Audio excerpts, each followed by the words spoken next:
Warahmatullahi wabarakatuh. Selamat siang semuanya. Pada kesempatan kali ini saya ingin mempresentasikan tugas saya dengan tema analisis isu kontemporer dengan pendekatan dakwah. Isu kontemporer sendiri adalah suatu pokok persoalan yang terjadi pada masyarakat pada masa sekarang atau menjadi trending topik pada saat ini. Jadi solusi penyelesaiannya harus sesuai dengan masa sekarang, yaitu masa modern. Nah, pada kesempatan ini saya mengambil analisis, yaitu analisis isu lingkungan dengan pendekatan dakwah. Lingkungan hidup ialah segala macam sesuatu yang ada di sekitar manusia dan berhubungan timbal balik. Lingkungan hidup ini merupakan sistem kesatuan ruang antara makhluk hidup dan komponen abiotik lainnya. Interaksi antar lingkungan alamiah dan sekitarnya membentuk sistem ekologi atau ekosistem. Nah, komponen-komponen lingkungan hidup terdiri dari dua macam, yaitu ada abiotik dan biotik. Ada beberapa masalah lingkungan hidup yang berada di Indonesia dan di dunia dengan penyebabnya. Di antaranya adalah polusi, perubahan iklim, populasi, penipisan asal daya alam, pembuangan limbah, kepunahan keanekaragaman hayati, penggundulan hutan, fenomena pengasaman laut, penipisan lapisan ozon, hujan asam, dan rekayasa genetika. Nah, bumi ini dulunya adalah sahabatnya manusia, sekarang berubah menjadi suatu ancaman yang sangat serius bagi kehidupan manusia. Menurut Quraish Shihab, persoalan lingkungan hidup yang terjadi di bumi ini merupakan hasil ulah manusia sendiri. Menurutnya, kerusakan alam ini bermula saat manusia memasuki era yang mereka sebut zona atau zaman modern, yang ditandai dengan dukungan perkembangan teknologi yang semakin canggih, sehingga didesain sedemikian bagus tak lain demi memudahkan segala pemenuhan kebutuhan umat manusia, termasuk di dalamnya adalah cara mereka mengelola alam ini. Nah, berkaitan dengan isu lingkungan dalam agama dan lingkungan banyak kali dipahami dengan cara terpisah hingga saat ini, sehingga agama cenderung tidak memberikan kontribusi yang memadai terhadap kesadaran umat dalam menjaga lingkungan.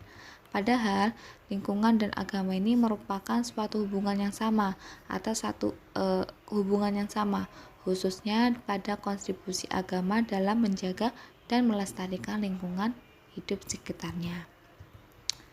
Nah, hasil analisis yang saya dapat yaitu perlakuan yang diberikan manusia terhadap alam ini sebenarnya secara langsung maupun tidak merupakan akibat dari paham ideologis ataupun persepsi mereka terhadap alam yang kurang tepat.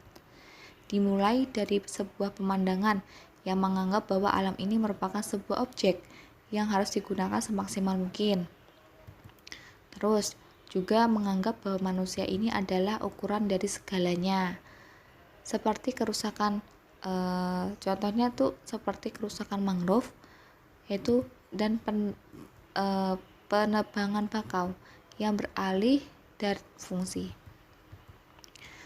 Pantai barat dan timur Sumatera Barat terdapat kawasan hutan mangrove yang merupakan sumber daya alam yang memberikan manfaat besar bila dikelola dengan baik.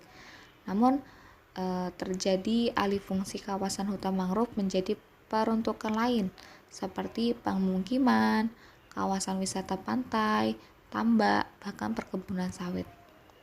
Nah, kerusakan ini tuh termasuk kerusakan biogeofisik. Sumber daya pesisir dan laut pada ekosistem mangrove telah sampai pada tingkat yang mengkhawatirkan. Dalam surat Al-Jasiyah yang artinya dan dia telah menundukkan untukmu apa yang di langit dan apa yang di bumi.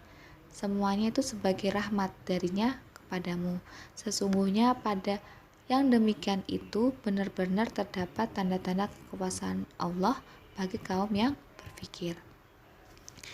Kalau secara literal itu ayat tersebut adalah sudah bisa dipahami bahwa Allah itu menciptakan segala hal yang ada di langit maupun di bumi itu diperuntukkan bagi manusia, agar manusia dapat memanfaatkannya dengan baik sebagai penopang dan penunjang kehidupannya.